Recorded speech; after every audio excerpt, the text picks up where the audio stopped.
Hi there, listener.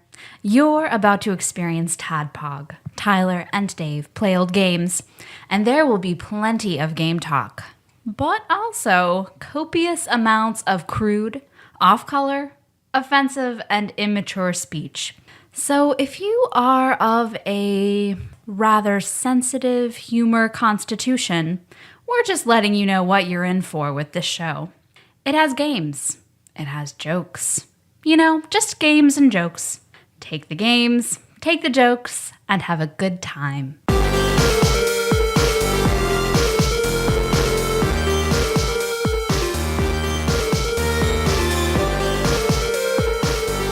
Hello, Internet, and welcome to another TADPOG podcast. It's a show that happens twice a week where two old guys, one still rather young lady, and according to his Dragon Con pass, TADPOG's only sweetheart, talk about old games. Well, to be fair, one of wouldn't fit as well. Yeah, it's true. They didn't even try on Nicole's pass. No. Let's see. Hey, it's Original Flavor Wednesday, so we're playing backwards through who's Dorkley's? Dorkley's top 25. Mm-hmm. We're in like number 5. I should probably have it down by now. Probably.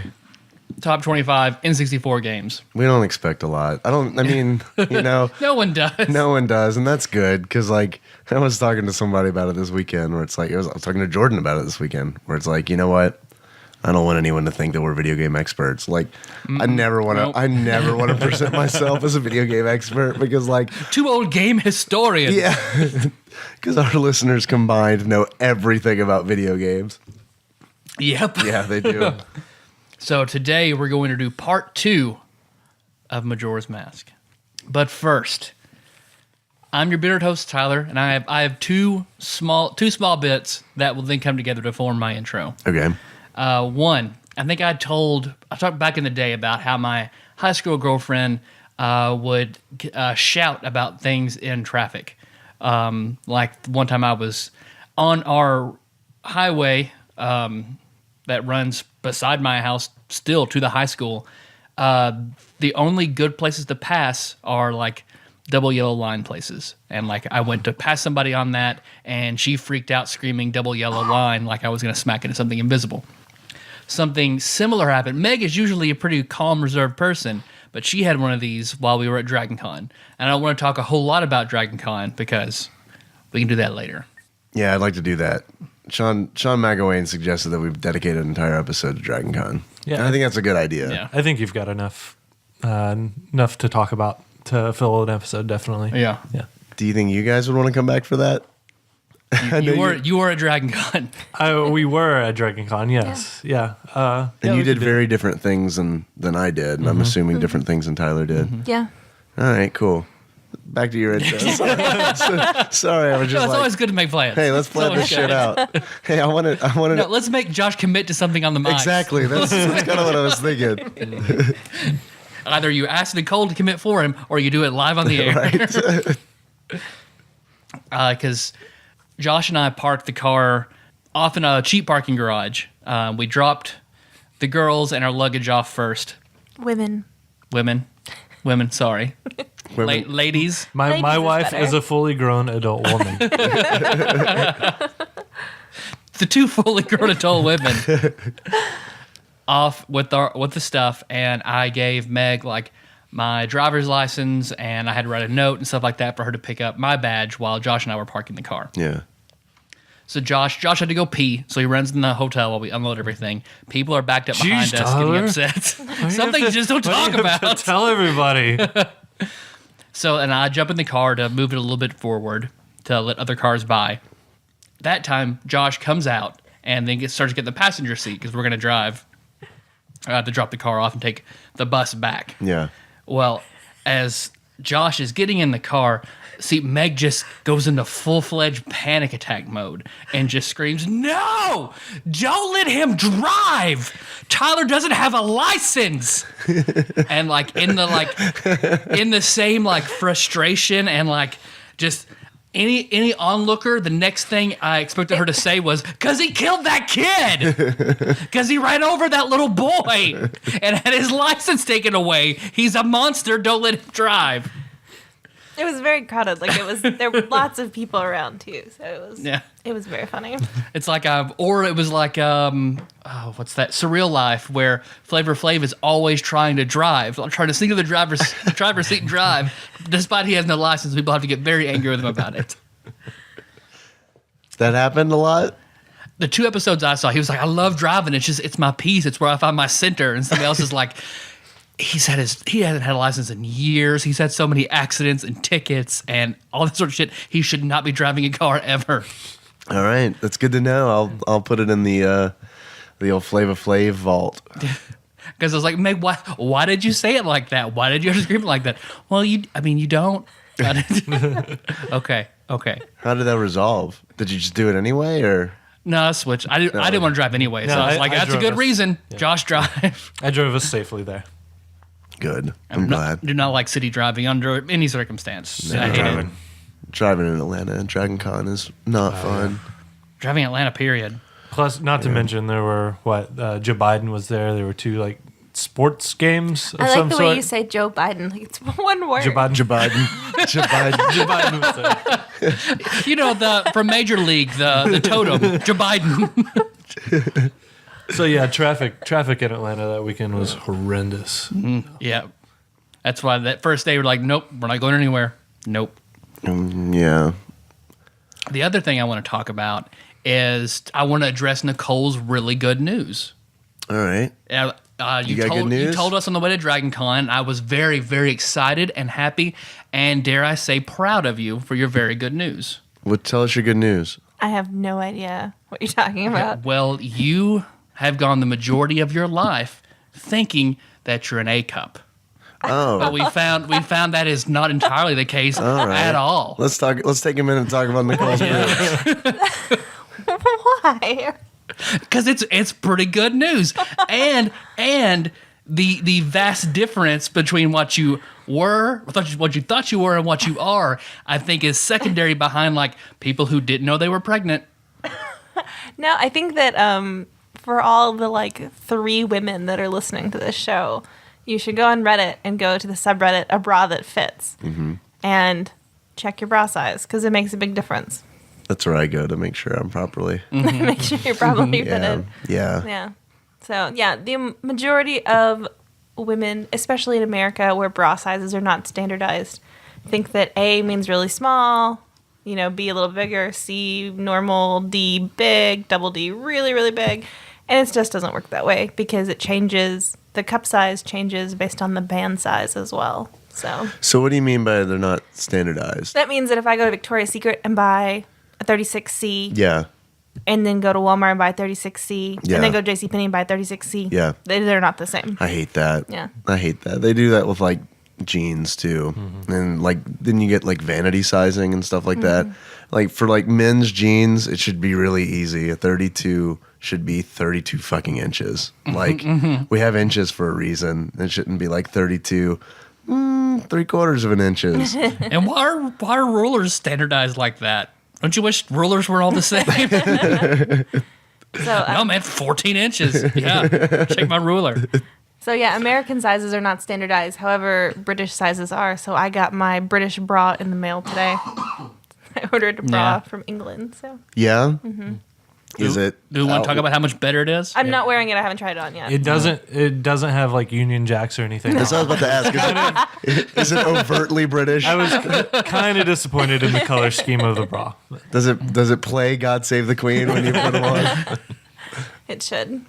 So I'm proud of you. I'm proud of Okay, you. thanks. You're welcome. I mean, you're not. I mean, there's nothing to be proud of because Yeah, no, it is. It Nothing is. has changed except It's- for the bra. I'm perception. wearing. Yeah. The perception. Well, I've told you before, like, are you sure? Are you sure? And you're like, no, I'm totally sure. It's like my whole life. I'm like, I don't think so. You make it don't sound think like we so. often talk about my bra size. Well, we did more when we worked out. I wish everybody could see Nicole right now. I don't know exactly what's gonna happen. She's a D cup now. I'm Everybody was wondering. We were going to get tweets about it. Did you say D cup? D cup. To go from an A to a D, I think it's like, I didn't know I was pregnant. Like, oh, what the hell? no. Pretty good. If you go on that subreddit, like my change is like nothing compared to some women's. Like some women will be wearing like a B or a C, and then they end up with like a G. Like it's my change is not anything compared to some of the women's changes on there. So I didn't know they made boobs in G. Congrats on the big boobs, bro. they're the same size. My bra is just a different size. The boobs are the same size. No, we're pretty sure they look bigger now. We're pretty sure. They're supposed to look better, I guess, if you have a better fitting bra. So That makes sense, I They may guess. look better. Yeah. I'm not going to ask you if they look better, but It's okay. You're not wearing the right bra right now, so I am Yeah, wearing. so we don't know. I am wearing. They look all shitty right now. I'm not wearing the British bra, but I am wearing Yeah. a more properly sized bra than I have in the past. they look pretty good. Thank you. They look pretty good. I like them. I No, also we're have totally a- looking at the Triforce I right was gonna now. say I also have a shirt on just for all those people who can't see me. Well, there's only one solution to that. Yep. No, we weren't serious, Nicole. No, stop. Please, no. Strip Tadpog then? What? Are we doing it? Every time I say pretty good, we all take F on article. That's fine. I think Josh and Nicole, we shared a room at Dragon Con, so you probably see me the most naked ever. So you're welcome for that. You just gotta see my wiener. That's all that's Yeah, left. just like I didn't see your wiener, but I got a good glimpse of the outline. Yeah. Yeah. Oh. We got a few good wiener stories for next week. Yes. A few good wiener stories. I'm not positive we should tell, but That's fine. want I'll to. tell it. I wasn't there, but I'll tell it. yeah. It's fine. All right. Well, We'll make Wiley call in. yeah, that would be really good. That's all I got. Nicole's boobs good. and Meg yelling at me. That's all I got. No, those are two great things. What's up, Internet? I'm Dave. I am your bespectacled host, and I am not feeling well right now. I think that you are legitimately sick, but I think that we're all kind of just like trying to get over the weekend. Yeah, because we did just get back from Adult from daycare, traveling. essentially. Yeah. So we all got sick. Yeah, and now we're gonna go give it to our parents. But we all took off work. Yeah, we today. Oh well, those of us that work today for Recovery Day, which is if you go to Dragon Con, by the way, next year in the future, make sure you take a day off afterward just for Recovery Day because con crud is pretty nasty. Yeah, I've done it before. I've gone back to work on the Tuesday following before. It always sucks. I'm faced with a really hard decision because I don't know how I'm going to feel tomorrow morning, but it's probably not going to be great. And so now I'm like, if I text my boss, it's going to totally sound like I'm just trying to extend my vacation. So I'm tempted to tonight send him a text message and be like, hey, just so you don't think I'm trying to be a douchebag and extend my vacation, I'm feeling pretty bad. I might not be in tomorrow. But then I'm like, this is just a whole game of second guessing myself. Because then it's like, oh, well, then he's going to think that I'm doing that just to make it seem like I'm trying to cover up for tomorrow. Yeah. You want to call him now? We can all call him right now. Oh, live on the show. Yeah, you gotta go in and let him hear you, and like just go in, sit at his desk, and like start touching things. Yeah. And then maybe be like, I know what'll, like, if I went in there like I am right now, about an hour would go by and he'd come into my office and be like, why the fuck did you come to work today? You make everybody sick. So I don't know. I'm going to play that one by ear, but I just want to let everybody know, all the listeners know what's going on. In case you hear like a sneeze or sniffling or coughing in the background, that's me. I'm going to try to mute myself when that happens, but I might not always get there. I wanted to talk about something that Tyler mentioned on a previous show, and I don't feel like really went in super depth or the depth that it deserves. A fun app that he has called Wishbone. Wishbone was my favorite thing about the drive to and from Atlanta. Tyler's mentioned it on the show before. It is an app that has very long video advertisements in between questions. They're questions with two options. You have two options to answer, and they can be pretty much anything, which I discovered. They can be which food, and then they'll show you, I don't know, some apples, and then they'll show you some oranges, and then you choose apples or oranges. So that doesn't sound so great, but what's fun is when you're in a SUV full of 5 people, then it gets fun because you learn things about people. You learn, oh, okay, well that's that's interesting. This person would rather eat oranges for the rest of their life, or this person would rather have a panda than a cute corgi puppy, which was This everybody. person's a monster. Everybody in the car but me. But it gets really weird because apparently you can like see other, like a user can create a quiz. Mm-hmm. And I wish I knew whose quiz it was, but I think I could tell you. yeah, we fell down the really, really bizarre rabbit hole where these, like all these, it was essentially we were playing a hot or not for my second grade class or something like that. It was there were a whole bunch of questions. Which girl is prettier? And these girls were probably like 12. Probably 12. Yeah. Probably 12 years old. Tyler, you were saying they were from a show? It is Wishbone user Panda Bear 546. She has almost 20,000 followers. Wow. Yeah. How does it make you guys Makes feel? us feel shitty. That's a lot more than listeners we have. Well, just since the other day, she has added a shit ton more questions. Awesome. Hey, let's all drive somewhere together. I'll try not to cough in your faces. But the majority of her questions are all about, I believe, dance moms. It's asking which dance mom's little girl is prettier than this other dance mom's little girl. Is that a show? Dance Moms? I only know it because Brady Gatsby and her kids are crazy about it. And it was a heavily downloaded show for a little while. A heavily downloaded show? Yeah. Like, Because according to the internet. Yeah. On Pirate Bay specs. Like, That's it was disconcerting. huge. I don't like didn't expect that. I don't like that So- one bit. That does not say good things about the people on the internet.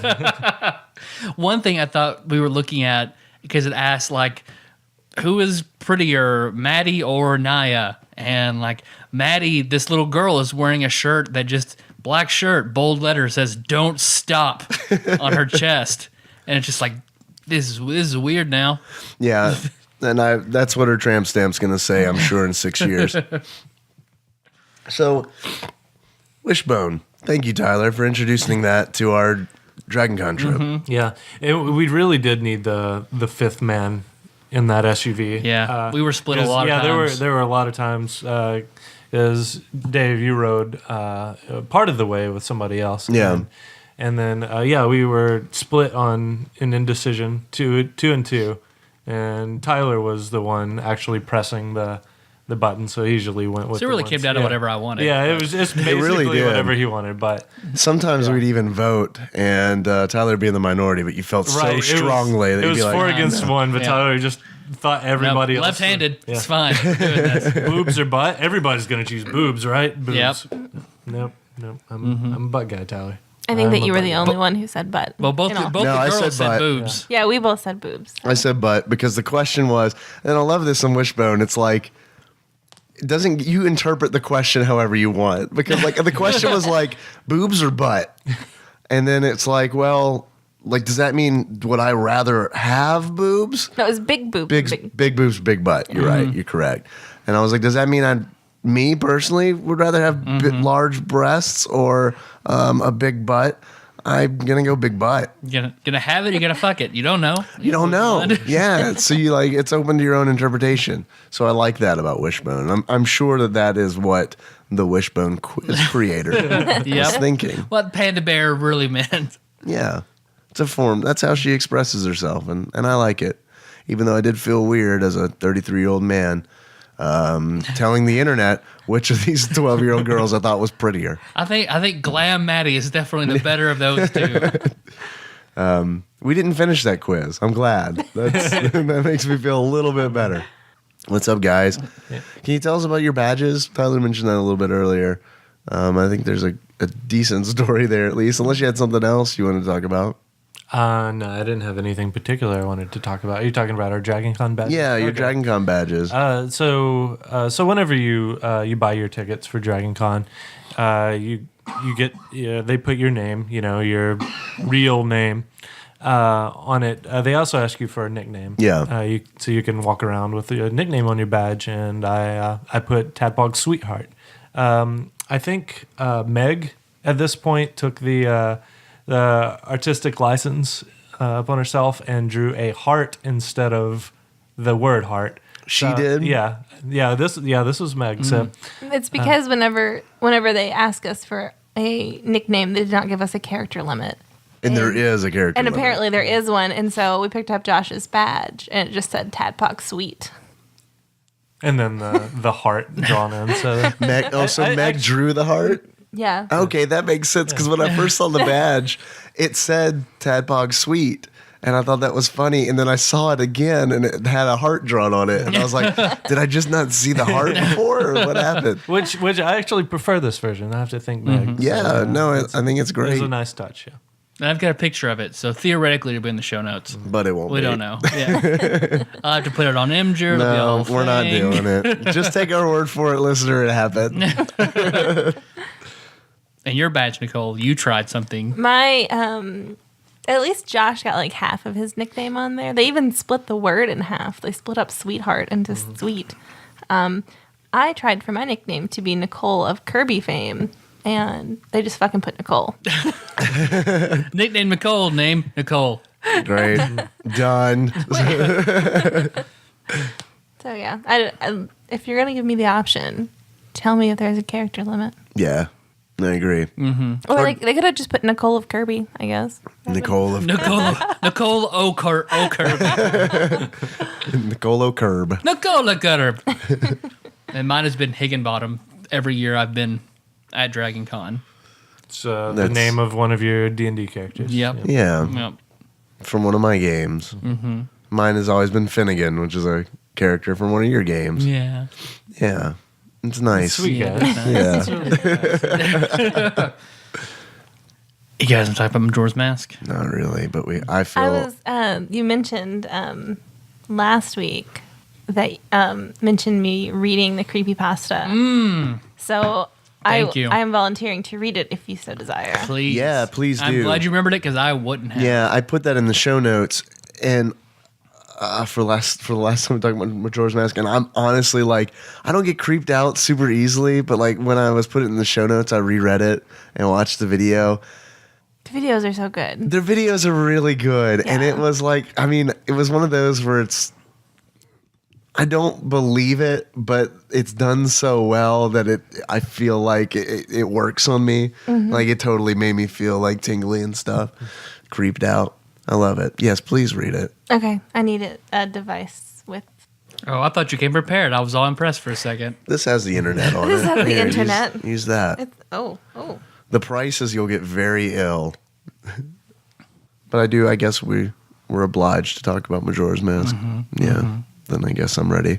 I can do this. Now just close out all those tabs. You don't need the shit. All the right? porn. No, there's no porn, unfortunately, yet. We didn't have an internet connection in the hotel, so I'll let you format it? What happened? What do you think of Google's new design? It's a little weird. it is weird. I know they're kind of getting a lot of shit from some people. It looks very primary school, like it looks very elementary school, but I think that's tying into their whole alphabet Alphabet. umbrella. So because of that, like I can see that, like that makes sense if that's the direction that they're going. But it is weird. I feel like Google's always doing this, where they don't do all the things at once. They don't make all their design changes at once and then make a big reveal. They kind of piecemeal it, and I think because of that, people are always like, "This makes no sense," because it doesn't. Because nothing, all the pieces don't match at the same time. Yeah. What did you get yourself into? It's really text. long. So Great. Perfect. I was gonna say I may not be able to read all of it because it's really long. You want a bottle of water?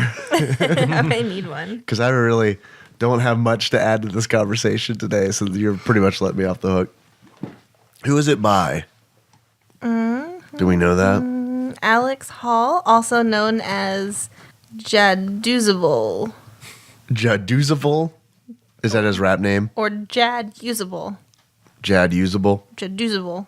I like Jaduzable better. Jabiden. Thank you. As most creepypasta, it is posted in blog post format. So Are you going to read it in a creepy voice or are you going to read it in regular voice? I don't think I have a creepy voice. Okay. You want to try to find it here today, or We can do some improv work, see what comes out. Be your new character.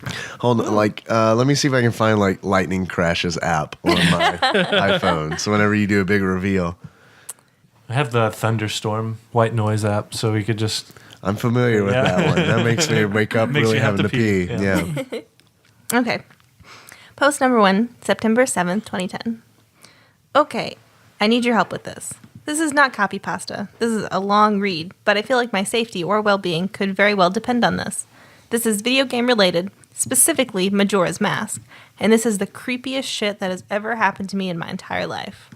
Having said that, I recently moved into my dorm room starting as a sophomore in college, and a friend of mine gave me his old Nintendo 64 to play. I was stoked, to say the least.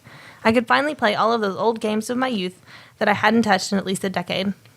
His Nintendo 64 came with one yellow controller and a rather shoddy copy of Super Smash Bros. And while beggars can't be choosers, needless to say, it didn't take long until I became bored of beating up level 9 CPUs. That weekend, I decided to drive around a few neighborhoods about 20 minutes or so off campus, hitting up the local garage sales, hoping to score on some good deals from ignorant parents. I ended up picking up a copy of Pokemon Stadium, GoldenEye, fuck yeah, F-Zero, and 2 other controllers for $2. Satisfied, I began to drive out of the neighborhood when one last house caught my attention. I still have no idea why I did it. There were no cars there and only one table set up with random junk on it. But something sort of drew me there. I usually trust my gut on these things, so I got out of the car and I was greeted by an old man. His outward appearance was, for lack of a better word, displeasing. It was odd. If you asked me to tell you why I thought he was displeasing, I couldn't really pinpoint anything. There was just something about him that put me on edge. I can't explain it. It might have been the severed heads. All I can tell you is that if it wasn't in the middle of the afternoon and there were other people within shouting distance, I would not have even thought of approaching this man. He flashed a crooked smile at me and asked what I was looking for. And immediately I noticed that he must be blind in one of his eyes. His right eye had that glazed over look about it. I forced myself to look to his left eye instead, trying not to offend, and ask him if he had any old video games. I was already wondering how I could politely excuse myself from the situation when he would tell me he had no idea what a video game was. But to my surprise, he said he had a few ones in an old box. He assured me he'd be back in a jiffy and turned to head back into the garage. As I watched him hobble away, I couldn't help but notice what he was selling on his table. Littered across his table were rather peculiar paintings, various artworks that looked like ink blots that a psychiatrist might show you. Curious, I looked through them, and it was obvious why no one was visiting this guy's garage sale. These weren't exactly aesthetically pleasing. As I came to the last one, for some reason, it looked almost like Majora's Mask. The same heart-shaped body with little spikes protruding outward. Initially, I just thought that since I was secretly hoping to find that game at these garage sales, some Freudian bullshit was projecting itself into the ink blots. But given the events that happened afterward, I'm not so sure now. I should have asked the man about it. I wish I would have asked the man about it. After staring at the Majora-shaped blot, I looked up and the old man was suddenly there again, arm's length in front of me, smiling at me. I'll admit I jumped out of reflex and laughed nervously as he handed me a Nintendo 64 cartridge. It was the standard gray color, except that someone had written Majora on it in permanent black marker. I got butterflies in my stomach as I realized what a coincidence this was and asked him how much he wanted for it. The old man smiled at me and told me that I could have it for free, that it used to belong to a kid who was my age that didn't live here anymore.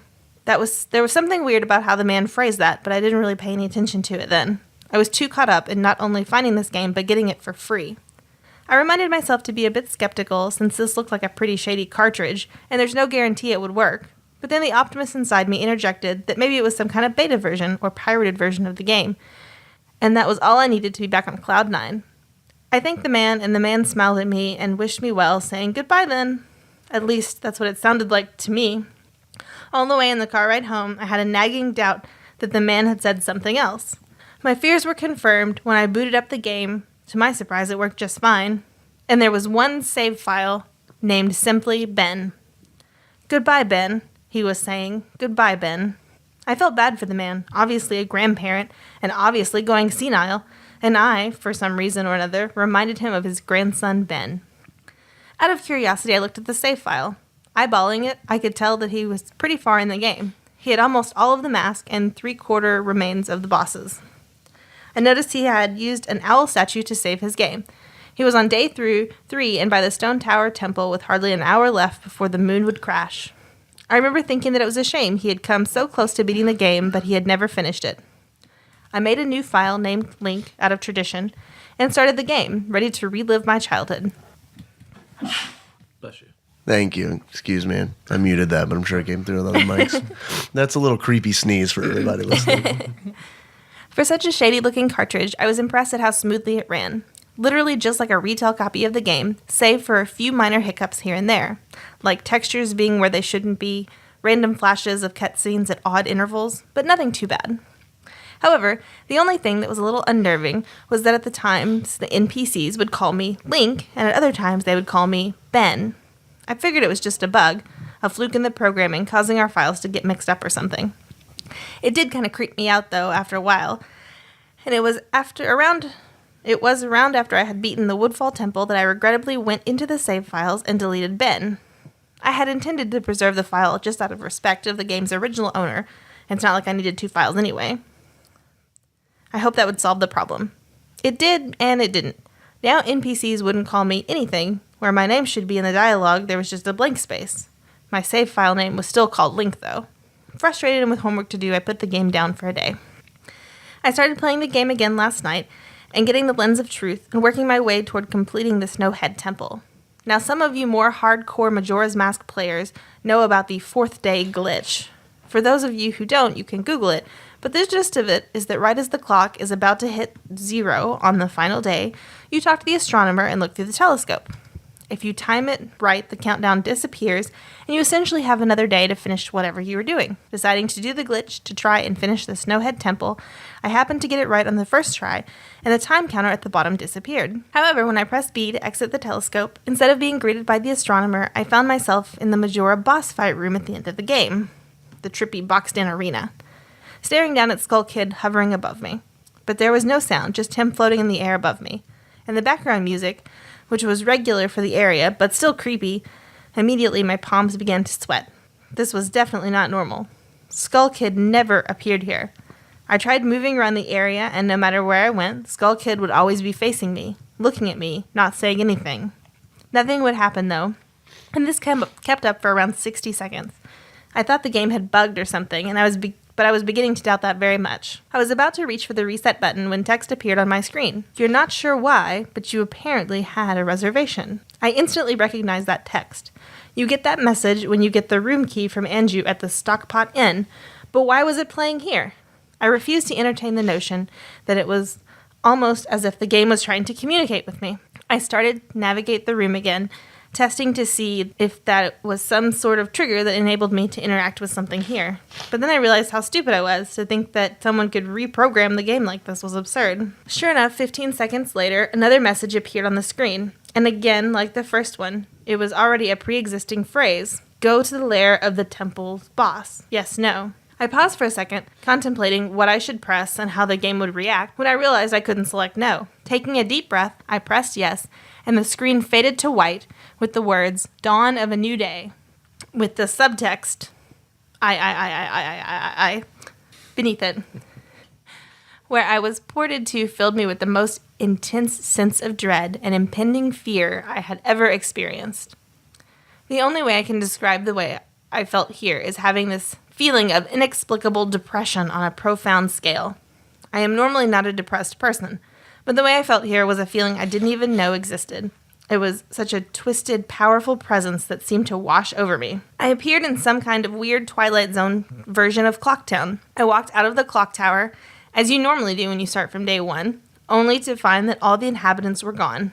Usually with the 4th day glitch, you can still find the guards and the dog that runs around the outside the tower.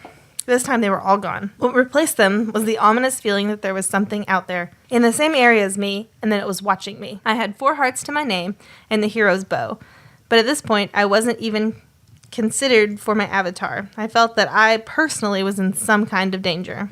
Perhaps the most chilling thing was the music. It was the Song of Healing, ripped straight from the game itself, but played in reverse. The music would get louder, building up so as if you should expect something to pop out at you, but nothing ever did. Every now and then I would hear the faint laugh of the happy mask salesman in the background. Just quiet enough so that I wasn't sure if I was just hearing things, but just loud enough to keep me determined to find him. I looked in all 4 zones of Clocktown, only to find nothing. No one. Textures were missing. West Clocktown had me walking on air. The entire area felt broken. Hopelessly broken. As the reverse song of healing repeated for what must have been the 50th time, I just remember standing in the middle of South Clocktown, realizing I had never felt so alone in a video game before. As I walked through the ghost town, I didn't know whether it was the combination of the out-of-place textures and the atmosphere and the haunting melody of the once peaceful and soothing song being butchered and distorted, but I was literally on the verge of tears, and I had no idea why. I hardly ever cry. Something had gripped me here in this powerful sense of depression that was both foreign and crippling. I tried to leave Clocktown, but every time I attempted to zone out, the screen would fade to black, and I would just zone into another part of Clocktown. I tried playing my ocarina. I wanted to escape, and I did not want to be here. But every time I played the Song of Time or Song of Soaring, it would only say, "Your notes echo far, but nothing happens." By this point, it was obvious the game didn't want me to leave, but I had no idea why it was keeping me here. I didn't want to go inside the buildings. I felt that I would be too vulnerable there to whatever I was terrified of. I don't know why, but I came up with the idea that maybe if I drowned myself at the laundry pool, I could spawn somewhere else and leave this place. As I zoned in and ran toward the pool, that's when it happened. Link grabbed his head, and the screen flashed for a brief moment of the happy mask salesman smiling at me. Not Link, me, with Skull Kid's scream playing in the background. And when the screen returned, I was staring at the Link statue from playing the song Elegy of Emptiness. I screamed as the thing just stared back at me with that haunting facial expression. I turned away and ran out and back into South Clocktown, and to my horror, the fucking statue followed me in the only way I can compare this to is the weeping angels from Doctor Who. Every so often, at random intervals, the animation would play the statue appearing behind me. It's like the thing was chasing me. Or, I don't even want to fucking say it, haunting me. By this point, I was on the verge of hysterics, but not even once did the thought of turning off the console occur to me. I don't know why. I was so wrapped up in it. The terror felt all so real. I tried to shake the statue, but it would literally appear right behind me every single time. Link started to begin to make weird animations I had never even seen him do before. He would flail his arms around or spasm randomly, and the screen would cut to the happy mask salesman smiling again for a brief moment before I was face to face with that fucking statue again. I ended up running into the Sword Master's dojo and ran to the back. I don't know why, but in my panic I just wanted some kind of assurance that I'm not alone here. To my dismay, I found no one, but as I turned to leave, the statue cornered me in the cubby in the back. I tried attacking the statue with my sword, but to no avail. Confused and backed into a corner, I just stared at the statue, waiting for it to kill me. Suddenly, the screen flashed again to the happy mask salesman, and Link turned to face my screen, standing upright, mirroring the statue, looking at me along with his copy, literally staring at me.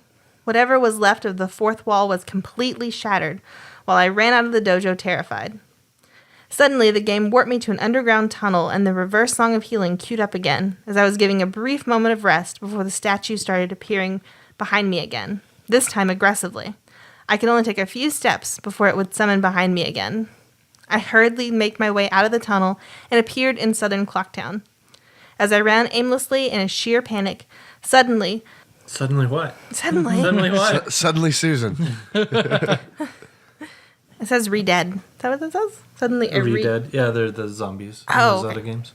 Suddenly a re-dead screamed, and the screen faded to black as the dawn of a new day, and I appeared again. The screen faded in, and I was standing on top of the clock tower with Skull Kid hovering over me again, silent. I looked up, and the moon was back, looming just meters above my head. But the Skull Kid just stared at me hauntingly with that fucking mask. A new song was playing. The Stone Tower Temple theme played in reverse. In some sort of desperate attempt, I equipped my bow, and fired off a shot at the Skull Kid. And it actually hit him. He played an animation of him reeling back. I fired again, and on the third arrow, a text box appeared saying, "That won't do you any good, hee hee." And I was picked up off the ground, levitated upwards on my back, and then Link screamed as he burst into flames, instantly killing him. I jumped when this happened. I have never seen this move used by anyone in the game, and Skull Kid himself didn't have any moves. As the death screen played, my lifeless body still burning, the Skull Kid laughed and the screen faded to black, only to have me reappear in the same place. I decided to charge him, but the same thing happened. Link's body was lifted off the ground by some unknown force, and he immediately burst into flames again, killing him. This time, during the death screen, the faint sounds of the reverse Song of Healing could be heard. On my third and final try, I noticed that there was no music playing this time, and that all there was an eerie silence. I remembered that in the original counter with Skull Kid, you were supposed to use the ocarina to either travel back in time or summon the giants. I attempted to play the Song of Time, but before I could hit the last note, Link's body once again horrifically exploded into flames and he died. As the death screen neared its end, it began to chug, as if the cartridge was trying to process a lot of something. When the screen came to, it was the same scene as the first 3 times, except this Link was lying on the ground dead, in a position I have never seen in the game before. His head tilted toward the camera, with Skull Kid floating above him. I couldn't move, I couldn't press any buttons, all I could do was just stare at Link's dead body. After around 30 seconds of this, the game simply fades out with the message, "You've met with a terrible fate, haven't you?" before kicking you out to the title screen. Upon getting back to the title screen and starting again, I noticed my save file was no longer there. Instead of Link, it was replaced with Your Turn. Your Turn had 3 hearts, 0 masks, and no items. I selected Your Turn, and immediately when I did, I was returned to the clock tower rooftop scene of my Link dead and the Skull Kid hovering over, with Skull Kids laughing, looping again and again. I quickly hit the reset button. When the game booted up again, there was one more save file added, below Your Turn, entitled Ben. Ben's save file is right back where it was before I deleted it, at the Stone Tower Temple with the moon almost crashing. I turned the game off at that point. I'm not superstitious, but this is way too fucked up even for me. I haven't played it at all today. Hell, I didn't even get any sleep last night. I kept hearing the reverse Song of Healing music in my head, just remembering the sense of dread I felt exploring Clocktown. I drove back to the old man's house today to ask him questions with a buddy of mine, only to find there's a for sale sign in the front yard, and I rang the front doorbell and no one was home. So now I'm back here writing down the rest of my thoughts and recording what happened. Sorry if some of this has grammatical errors and whatnot. I'm running on no sleep here. I'm terrified of this game, even more so now that I relived it a second time writing all this down. But I feel like there's still more than meets the eye, and that there's something calling me to investigate this further. I think Ben is something in this equation, but I don't know what. And if I could get a hold of the old man, I would be able to get some answers. I need another day or so to recuperate before tackling this game again. It's already taken a toll on my sanity, I feel like. But next time I do this, I'm going to be recording my footage the whole way through. The idea to record only came to me toward the end. So you see the last few minutes of what I saw, including Skull Kid and the elegy statue, but it's on YouTube here. I'm going to stay in this thread for a little while longer, blah, blah, blah, blah, blah, blah. Okay, that's the end of the first part, which was very long. So if I play this, well, can we get the sound? Because the sound, oh, there it is.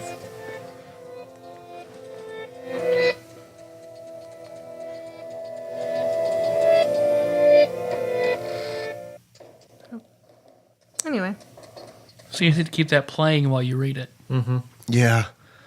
That was that story worked on me, and I've always wondered why. So I was kind of thinking about that the entire time you were reading it, and I think that glitches in video games for some reason are really creepy for me. And I know there's that cracked article about like examples of like the creepiest glitches in video games, and Yeah. like especially like when you encounter them in the wild, because the manimals of Red Dead Redemption are the creepiest fucking things. I haven't heard of this. They are essentially they're animals in the wild that get retextured or they get reskinned with human skins. So it's the animal models, but they've got human skins thrown on them. Dude. So it's like as you're like riding through, and then all of a sudden you see, I can't remember exactly, but like you'll see like a horse or something with like a human skin just like stretched on it. It is really, really creepy. Because I played through Red Dead, but then never encountered that. Could you then like capture that horse and ride it? I killed it. I You killed it. shouldn't be mad. Yeah, exactly. It was like one of those things where it's like that's what true horror is. It's like setting the norm and then just throwing something in there that is like just completely fucking not normal. And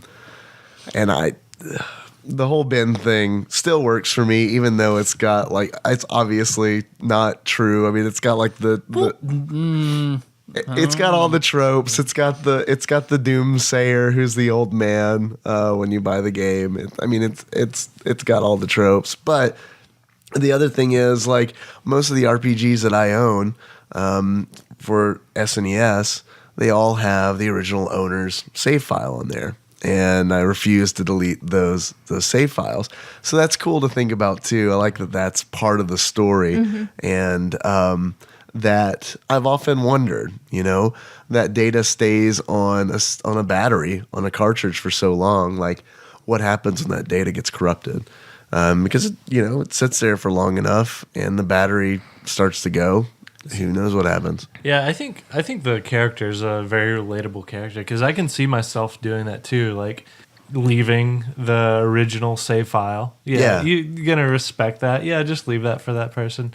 Because I hated it whenever back when I rented RPGs and people would, I would try to rent it again and my save file would just be gone. So you leave that, but then there's a little bit of annoyance, they're calling you by this other name. So, okay, yeah, I could see myself at that point being like, okay, it's gone. And, doing the same thing he does. And eventually, it keeps fucking up. So you're like, just fuck it and turn the game off, So I see myself in a very, very similar decision-making process if this were to occur. If I were to hypothetically get a cursed copy. I wouldn't turn it off either, honestly. Like, that's like one of the things where it's like, when you were reading it, I was like, man, why didn't you just turn it off? Yeah. But then I was like, I wouldn't turn it off either. Right. I'd probably be like, what the fuck is going on and what is going to happen next? See, I don't know much about. I know there's a way you could get into like the debug mode on the cartridges, but I don't know how to actually go in there and rewrite portions of the game, mess with the textures and stuff like that. I'm sure there's a program you can do, but and this story's pretty old too. I don't know when It the is original pretty old, post date yeah. was, but it was because I remember hearing about this when I was in college, and that's before I knew about like hacking ROMs and stuff like that. So like not knowing anything about that either makes the videos really creepy. Because it's like, man, some really weird shit is going on. Which it is. It's weird shit, but I mean, there's not any great N64 ROMs, emulators out now. So, so I'm wondering. this might just be how Majora's Mask runs on an emulator. I'm glad you read that, Nicole. So thank you for that. It was also different for me. One, hearing it, I like it better. And the last time I read this, I hadn't played Majora's Mask. I hadn't watched Doctor Who. Yeah. So a lot of the stuff references didn't click at all. So this time it did, and I realized like, okay, it's good. I think it's well written with all the, for the most part, like the old man didn't need like one milky eye, and some, Right. And like he said, a box of games, and he brings back out a single game. I would have liked like a box, and he has like Madden 98 and a bunch of shit that he clearly does not want. Haunted Madden 98. I do recommend, though, anybody who likes creepypasta to pull it up and read the rest of it, because I only read the first part because it's really long. But read the rest of it, watch the videos, because it's a really good one. I've got a link in the show notes already. So yeah, it's a good one. It really is. It's a good one, and it's one of those where it's like it still works on me on like this really primal level almost.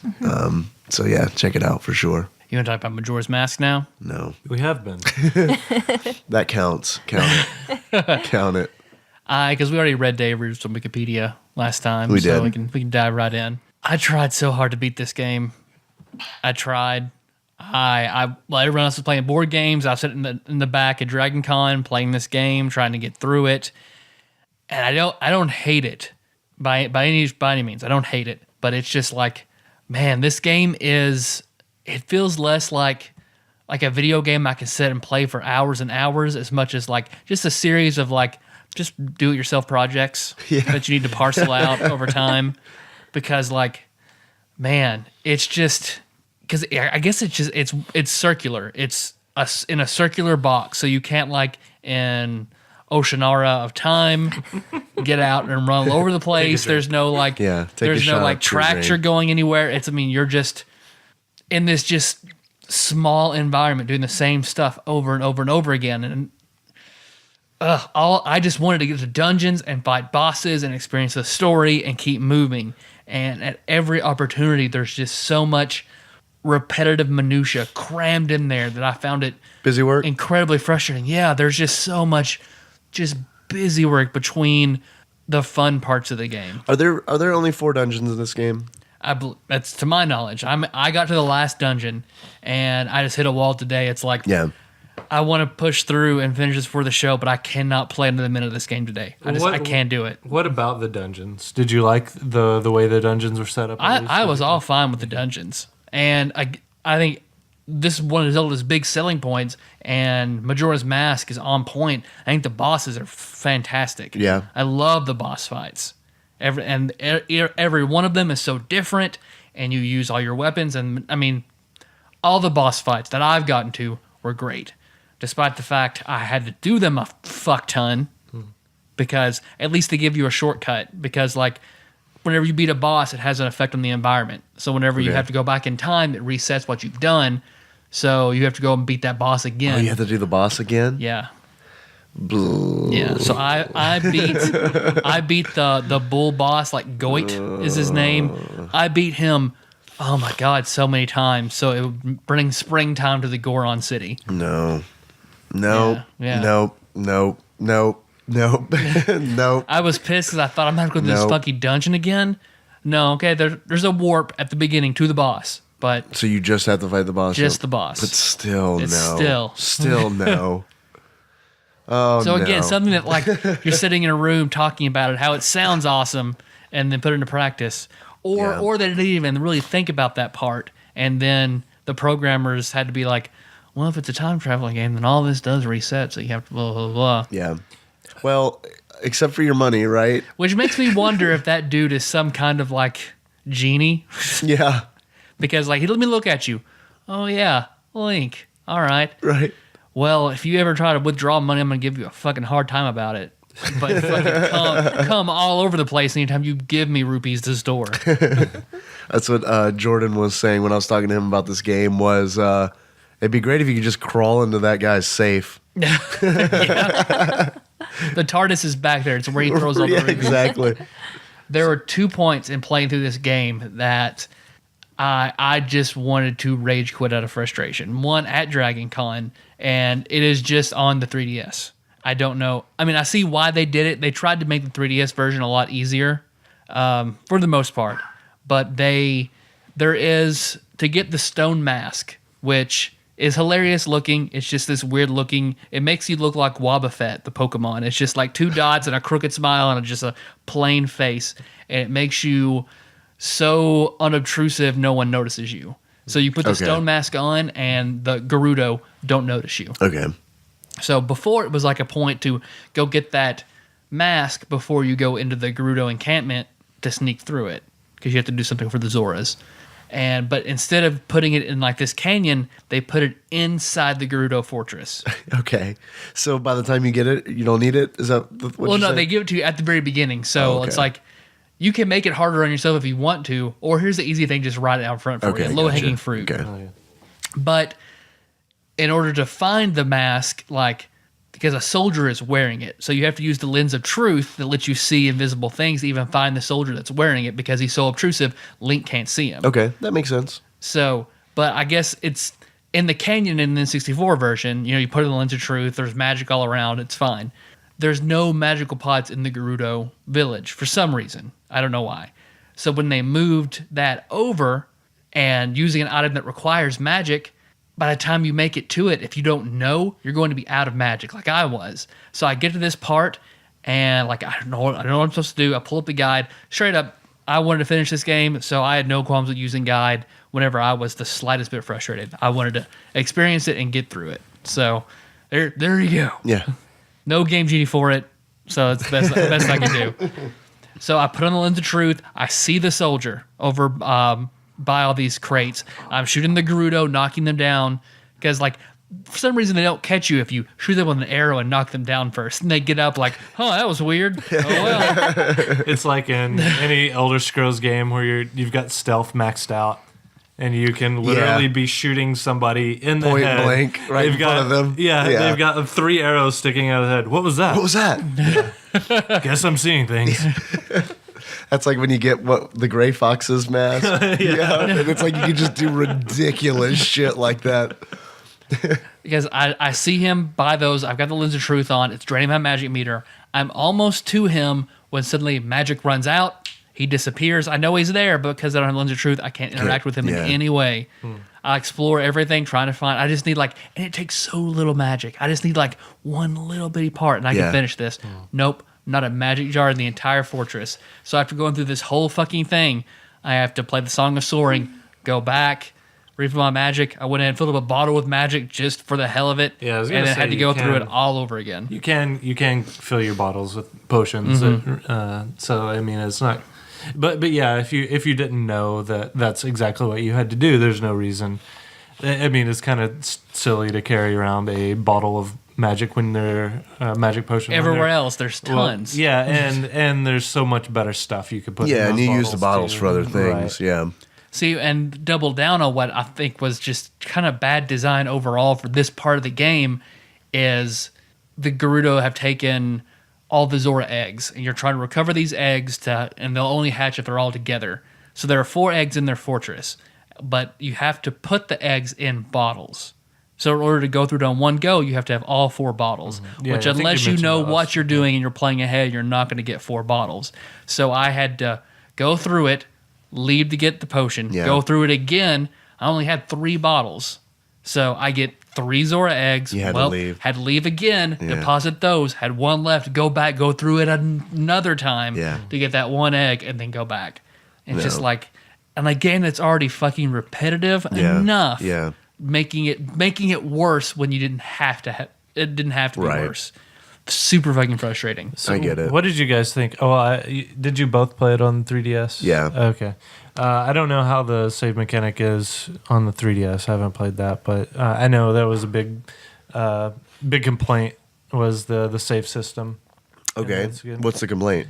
Basically, to save, you have to restart the cycle again. So you're back on day 1. Oh no. Oh no, they changed that in they 3DS changed that. version. Okay. Yeah, any owl statue or inkwell statue, you can just save that at any time. That sounds awful. Yep. That sounds awful. Ugh.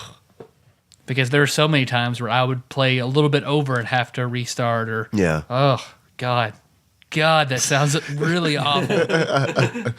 Ooh. And then another point, I guess this is just me. To get through the game, this is not normally this is something that will be optional in a Zelda game, and you can do it for a piece of heart or whatever you want to. But there is one part of this game that you have to do it to have to get this mask to progress through the game. Is you have to race these 2 brothers on horseback. So you have Epona and you've the Gorman brothers, and you have to do a horse race against them. Okay. So you're playing Zelda, having this Zelda experience, when suddenly you're forced to do horse racing in order you want to play your Zelda game. Right. No, gotta win this horse race first. You know, No, I'm just gonna say I don't think that's unique because that's how I felt about Wind Waker. I just want to play this Zelda game, but no, I gotta drive this fucking boat. So You haters, God. but normally it should be a moderate, easy to moderate race. You win, and then if you want to go back and get more things, then the difficulty goes up. Yeah. that I expect. A la Johnny in Chrono Trigger. Yeah, but this race was so fucking frustrating. Yeah. I got out. I always carry 100 rupees with me, no matter what. Rupees. Thank you. And I went through all of them. I had to go get more. It's 10 a race. And I bet I did this race 23 times before I won it. And It's a lot of rupees. I looked up online, people were doing 40s and 50s like trying to beat this stupid fucking horse race for a mask that It's required. It is required that you do this. And like people are like, there are YouTube videos, tutorials trying to show you what to do in order to I was gonna do say, all are these there weird obstacles tricks. or like how does it work? Okay. Because opponent has like 5 carrots, and each carrot is a burst of speed, and they slowly regenerate over time.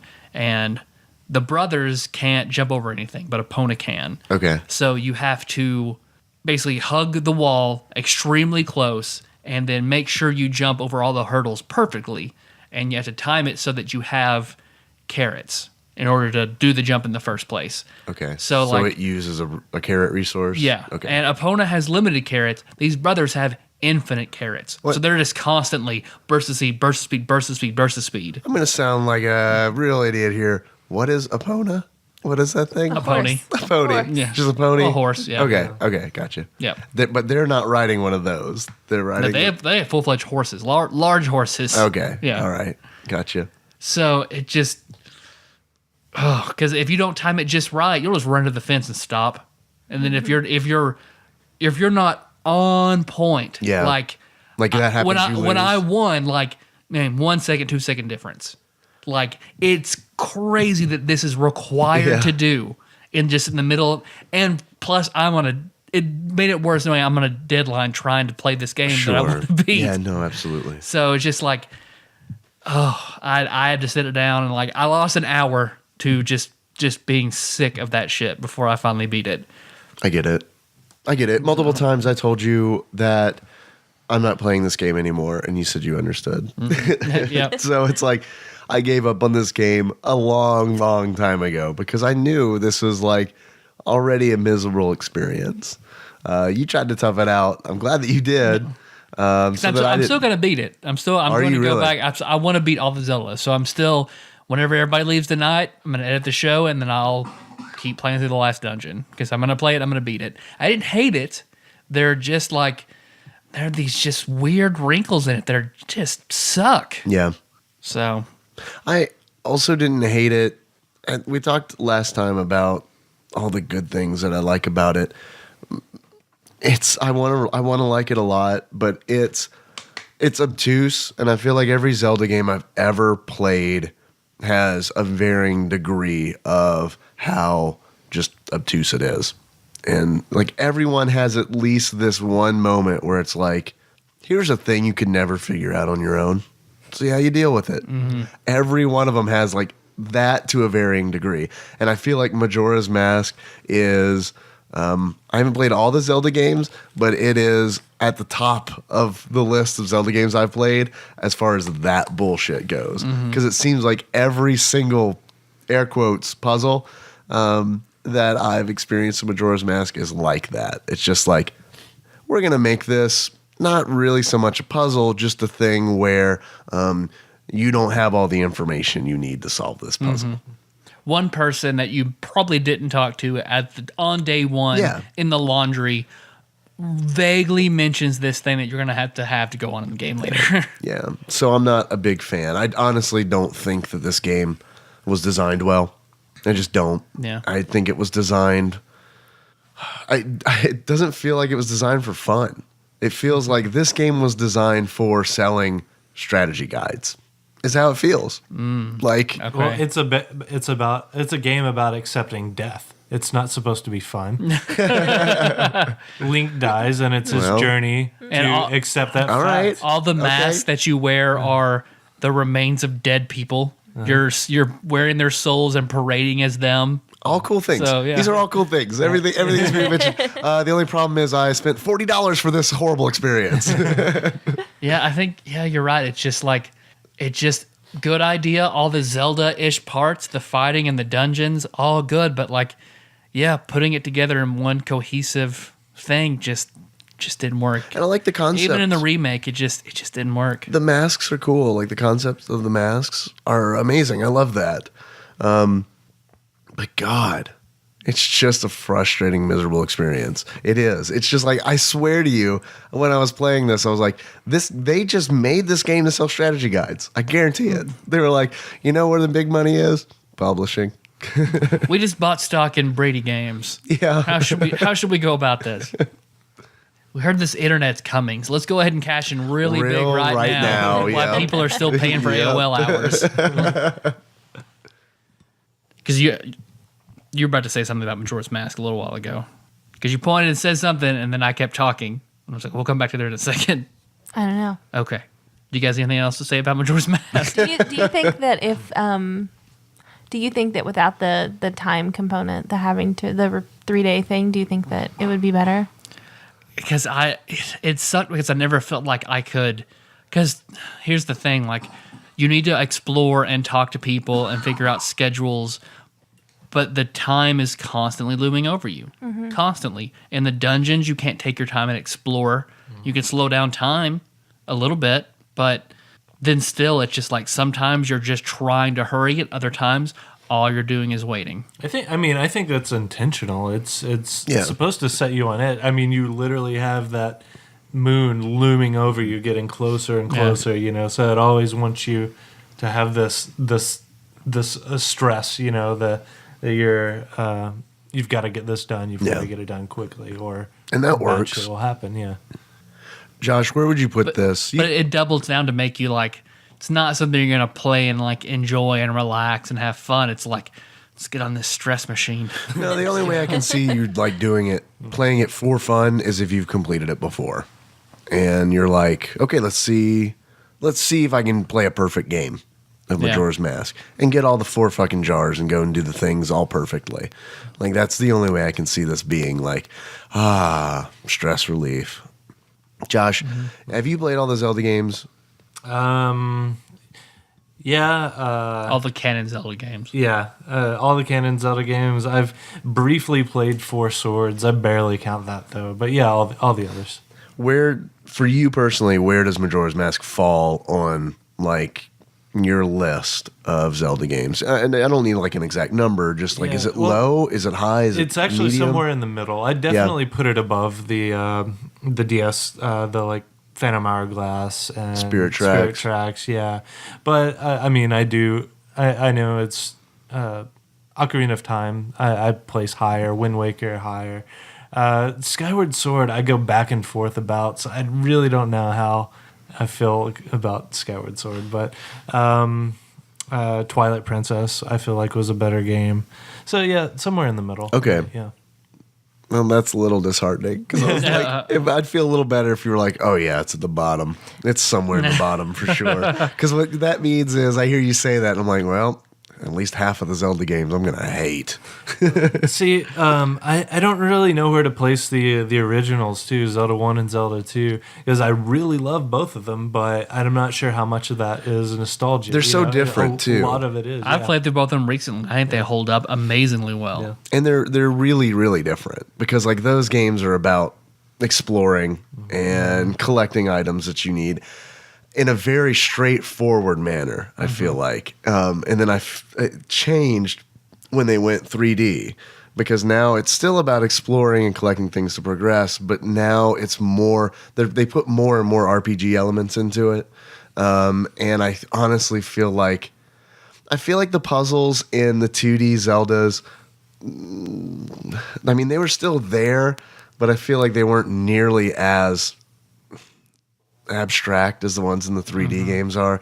And that might just be me being a guy who was used to playing 2D games for so long that I don't know the new Nintendo logic for the 3D versions, because there's Nintendo logic. Like there are things in a Nintendo game where you're like, this doesn't make sense in the real world, but I bet there's probably, I could probably put a bomb right here and it's going to blow up and there's going to be a hidden passage. How do you know that? I don't know. It's just Nintendo logic. Like, look at how the statues are. It's like there's statues on either side of the spot in the wall. There's probably going to be a fucking hidden passage there. And it's like, I feel like I miss all of that in 3D Zelda games. And it's maybe just because I didn't play those as a kid that I don't catch these cues that I need to. But the 3D games are so much harder for me. I really feel like that. You're kind of conditioned like that from playing all the, because I've played them since I've had a Nintendo. Yeah. And I remember, I forgot what game you were playing, Nicole, but it was something like that. It was something like there's a it was very subtle but noticeable a crack in the wall or something, and you've got some kind of like big hammer or bomb or something like that, and Nicole can't figure out where to go, and my instincts are just like screaming, blow up the wall, right? But she hasn't been conditioned to notice those things. Yeah, honestly, like I think it is all about conditioning, because it's like, Nicole, if you hadn't played a bunch of games that had that kind of mechanic in it, how the fuck would you know that? And that's exactly how I feel playing newer Zelda games. Just because this is besides Spirit Tracks, I think this is the first 3D Zelda game I've played. So this is the second 3D game. Unless you played Orochimaru of Time, and you don't... It lays the foundation for all future Zeldas. Sure. If you didn't play it, you are at a strong disadvantage for the rest of 3D Zeldas. But that being said, like I personally don't believe there is any such thing as a bad canon Zelda game. There are varying qualities. I don't think Majora Mask is a bad game at all. It's got problems, but I have not played Twilight Princess or Skyward Sword, but I've played all the handhelds, all the other canon games. It's the second worst in my opinion. Yeah. So that's like second worst of like Olympic athletes. I don't know, man. Like, I also wouldn't say it's a bad game. I will say that this is not a fun game. Like, this is not a fun game.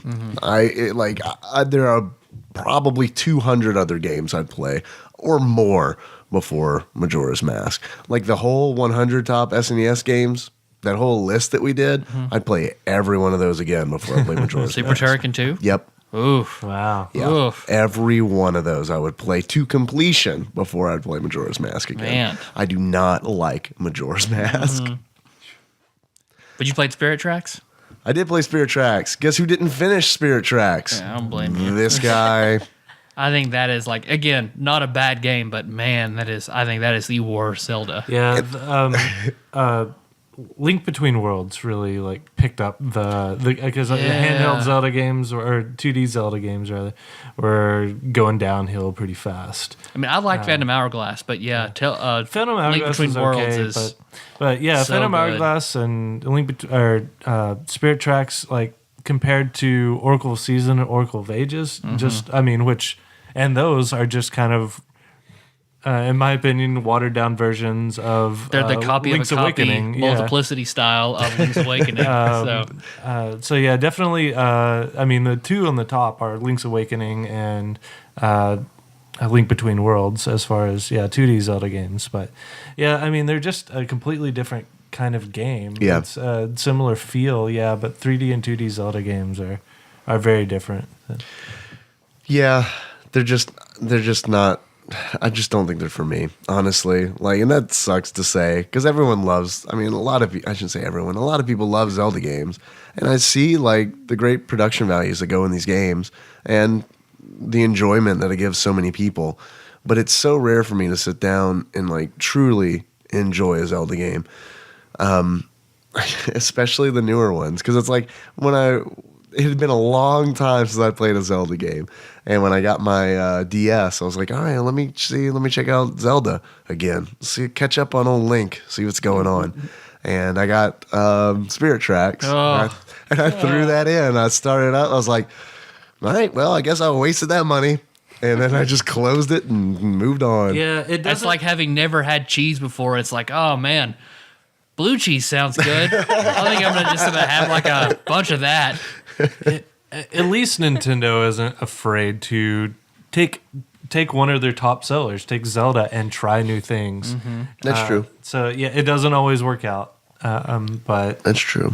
There is something to be said about that. Instead of it being like the same game, just kind of reskinned for like a yearly release or something like that. You do have your constants, but they always seem to throw in a different mechanic. You're right. Yeah. They vary more than Final Fantasy games, even, I think. Because like Final Fantasy will change big core chunks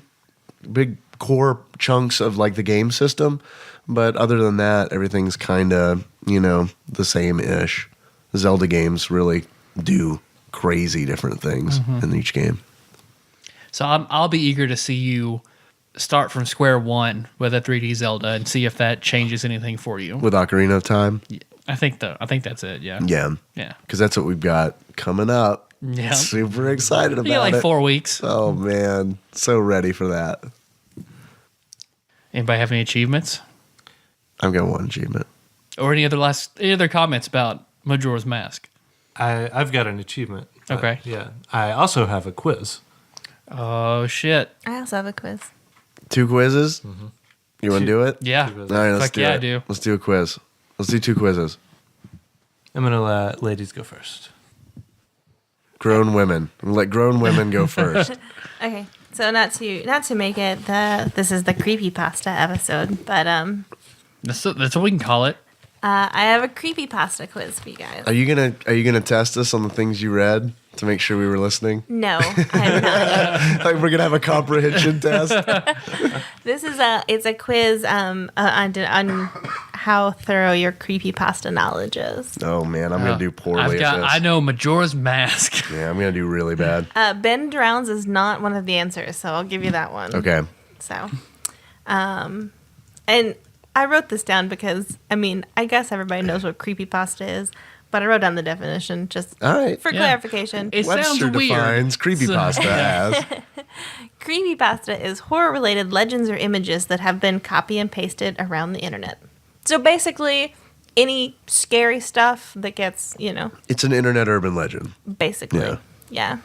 And there are varying levels of quality and anyway. So the quiz does cover the most prominent ones. So I'm really hoping. I'm giving you guys a pretty easy quiz here. Okay. I don't know. Okay. We'll see. Neither one of us know how to read, so Yeah, that is a problem. So like, yeah, when you read earlier, it was like, oh, so Oh, that's man. what all those videos were about. man, we love audiobooks, podcasts, and now people are reading to us. This is great. Official TADPOG reader now. Yeah. Okay, number 1. This video will show you the harrowing death of a character from a popular children's television show. The harrowing death. Of a character from a popular children's television show. Nicole is like dancing around right now. It's actually pretty adorable. So who died? Who's a popular children's television show? Well, this is a creepypasta. so it didn't really happen. Yeah, I mean, this character may not be dead. Okay. The sister from From Sister? yeah. Is that a children's show? I mean, Sure. it's how shitty your parents are. My instincts always say like SpongeBob for shit like that. Ding. Hey. Yeah. It is Squidward suicide. And What? after I watched this video, I had to like look at puppies and stuff. So There's a video for it? it's a video, yeah. It's a video. It's the legend is that it's a episode that they deleted and didn't okay. show, and like the test panel of 10 people that watched it, like they all died, and Okay. So it wasn't just like the test panel was like, I don't think we should show that to children. It was like they all went home and like had tragic car accidents. they all went home and slit their wrist. It's It's like the ring of SpongeBob SquarePants. If that is true, if that happened, if a panel of 10 people all went home after watching that and slit their wrists, that is art. That episode of SpongeBob is art. If it moved people to do that. well, it's not so far off because I mean, SpongeBob they make suicide references in the regular TV show. Anyway. Oh, do they? Yeah, they make some. SpongeBob has some adult moments to it. Interesting. It's a 90s cartoon. It's the only one still around. Did it start in the 90s? 99. Oh, man. So, yeah, count Yeah. it. Okay, number 2. One of the earliest creepypastas, this story was posted as a series of blog entries on an Angel Fire website in 2001. One of the earliest ones? Can we have another hit other than the earliest ones? I suppose it's that it was on a Angel Fire website. On there was a lot of stuff on Angel Fire. Slenderman? Is that where did that start? That is a creepypasta, is not the correct answer. That was my guess. I've used my guess up. What do you think? Earliest. Because I thought that was an early one. Slenderman's pretty early. Angel Fire website. Yeah, this is it's like 14 years old. It's an old one. It's a good one. An oldie but a goodie. Yeah. Yeah. Oh, I mainly just watch pornography at that time. Yeah. So like, I was jerking off to Playboy.com, Sublime Directory, printing them out, hiding them in my yearbook, yeah. chatting on ICQ. That was the internet. And so this is old. I was 19 when this came out. It's still out there. The site's still out there, so you can go read it. The site is? Yep. All your base. Gotta be all your base. It's very creepy. Very creepy. Yeah. It's called Ted the Caver. Ted the Caver? Mm-hmm. No, I have not heard of Never heard of this. This is one of the few that I actually read. So, Yeah, it's done as blog entries as this guy and his buddy going into this creep cave. Okay. All right. I like how you pitched it. Okay, number 3. This guy has no face but is a snazzy dresser. Slenderman. Yay! Good job, guys. Thanks. We got one. 2. We got 2. Yeah. Okay. Fair. Number 4, originally posted to Reddit, this creepypasta, which tells the story of a school project gone wrong. Gone Ron White. It done gone tater salad. Gone wrong was later published as a short novel. This is from Reddit, guys. From Reddit. From Reddit. I Okay. originally read it on Reddit. Hi-oh. Okay. All right. Okay. So Publishes a short story. Started on Reddit. It tells the story of a school project gone wrong. school project gone wrong, and it was published later as A short novel. okay. So fiction. It was published later as fiction. I can't imagine creepypasta making the leap to any other genre of public Hey, works. you never know. I mean, I only know about that guy who wrote about if a modern military squad could beat the Roman Empire. Yeah. That's not exactly creepypasta. No. I don't know. I do not know the answer to this one. Yeah, I don't know either. It's called Pen Pal. Pin Pal Mm-hmm. is the name of the book or the name of the creepypasta? Both. Okay. Yeah. But yeah, it's about a little boy who, like, in kindergarten, they do one of those, like, I'm going to let a balloon go and see where it goes. Yeah. And then bad things come from it. Turns out to be a really creepy dude who likes little boys. All right. Somebody's gonna get molested tonight. I don't have to read it. I figured it out. This teenage serial killer cut off his own eyelids to avoid sleep. I don't. This is one of the most well-known creepypastas. That's not how this works. It's not how any of this works. Nope, it's not. This is like one of the You ones. guys, you guys don't feel like sleeping ever? Just cut Yeah. off your eyelids. Right. Yeah, this is one of the most well-known creepypastas, but I don't like it. So we're trying to think of the name of the teenage serial killer. Yes, it's a teenage serial killer who cut off his own eyelids to avoid sleep. Ted Bundy was pretty crazy. Maniac dude. McGee. Yeah. Maniac McGee. Maniac McGee is Yeah. what I'm pretty sure it was. Slenderman Jr. This is one of the ones that comes with a photo, and it's Jeff the Killer. Jeff the Jeff Killer. the Killer. Jeff the Killer. No, I haven't heard of Jeff, this. after his tenure as God of Muffins, Jeff did. If you go to the creepypasta subreddit, Jeff the Killer is like their little image in the top of their subreddit. Oh, and it's a dude with eyes wide open, I'm assuming. Yes. Okay. And Chelsea Eyes Smile. wide open. Oh, okay. Yeah. Yeah, that one is basically he gets beat up because he's bullied at school. And then so he just goes insane, decides, I'm insane and going to kill people now. So, Okay. That's a very logical, like, I'm insane now. Murder. I'm going to kill people. All right. Zeke the plumber versus Jeff the killer. Number 6. This creepypasta about a strange children's TV show has been picked up by Sci-Fi for an upcoming television drama. Sharknado 4. So it was about. So read that again. This creepypasta about a strange children's TV show has been picked up by Sci-Fi for an upcoming television So drama. the creepypasta is about it being picked up No. by Sci-Fi, or No, just Sci-Fi okay. picked up the creepypasta to make a TV show, but the Okay. creepypasta is about a strange TV show. Matt the killer. I have no idea. I don't read creepypasta frequently. Or the upcoming Sci-Fi lineup. I don't have cable. So, yeah, I don't know what's going on. Atticus's attic. It's called Candle Cove. That's pretty close. Yeah. What is Candle Cove about? Candle Cove is about one these people who meet up on the internet who happen to have similar memories of a television show called Candle Cove, and Okay. these creepy dolls that do like weird stuff, like puppets, kind of. Please tell me the show never existed. And this show never existed. Yeah. It's another dimension. Yeah, they like asked their mom about it, and Yeah. the mom's like, "No, you would stare at static for 30 minutes."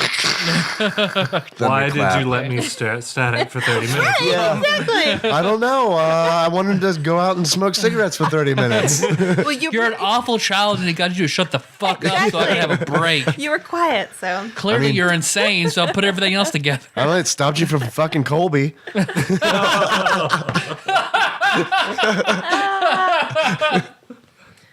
Nice. this next one's one of my favorites. Stop you from putting raw meat in your vagina. Number 7. After reading this story, you may rethink going to the happiest place on earth. Okay, so something about Disney World? Mm-hmm. Do you know of a creepypasta that takes place in Disney World? It's a really good one. It's a really good one.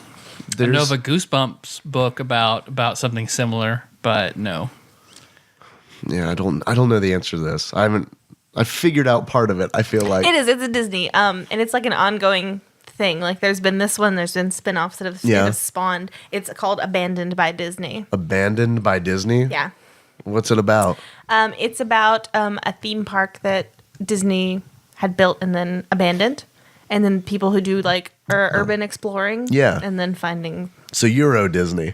creepy things in this abandoned theme park. Okay, So- cool. Five Nights at Freddy's. Okay. Spirited Away. Yeah. I love when people post photos of like abandoned theme parks. Mm-hmm. Man, that's the best. That's why I subscribe to Abandoned Porn. Yeah, because like I just wait for those because the ones they take in theme parks where like nature is just reclaiming this really. I mean, like theme parks are pretty weird places, and it's like they never really seem weird when like the lights are on and the music is going, but like when it's just completely dead and it's just a husk of things that we consider to be lighthearted, and then you see like nature just like choking the life out of that. Pretty entertaining. I like it. It's like thought-provoking. I mean, sometimes I go home and I'm like, man, that's like watching Squidward hang himself. I assume he hung himself. I don't know. I think so. All right. I figured he was a hanger. I think that there's a time in this show when he talks about putting his head in the oven, but I think in the creepypasta he hangs himself. Inconsistencies. I like to think that's why they didn't air it. Like, no, The we know how he's continuity gonna guy go. was Yeah. like, no. He kept floating up in the water. So like, this doesn't make any sense. Yeah. Can't hang yourself underwater or put your head in the oven underwater. Number 8, this website sounds quite ordinary, but has some really unusual content. Well, Reddit. yeah, let's say that. 4chan. I say website because it's a story about a website. Subway.com. I don't think that the website actually exists. I don't think either of these guys would have tried to find this website. Yeah, you guys- Photobooth.com. I think you guys would have stayed far away from this website. Gapingassholes.com. No, don't be far too away. hasty. Far away, Tyler. Yeah, I don't know. Photobooth.com. It's normal porn for normal people. Okay. All right. So what the hell? What's the story about that? I think that one is one that's just best left to someone to read. Really? Yeah. Okay, I'm gonna look this one up. It's also one of the older ones, but it's a good one. Okay, I'm gonna go home, curl up in bed, call Nikki in. We'll read normal porn for normal people. Okay. Number 9, you'll wish you never went there because you can never leave. Paducah, Kentucky.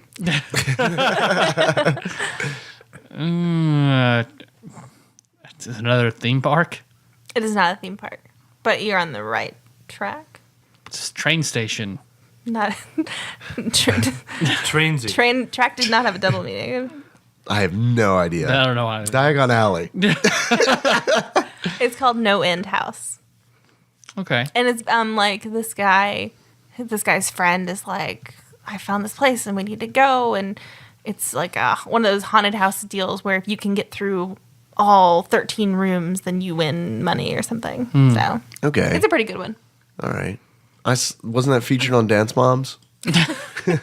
Chloe and Maddie go to No End House in their glam and punk looks. And the last one, you may become a people person after reading this creepypasta. Oh, man. Human centipede. I don't even. What? No, I have no idea. Clearly, I'm not even picking up the clues from that. So. How to Win Friends and Murder People. You're right. 2 by Dale Carnegie. Freakonomics?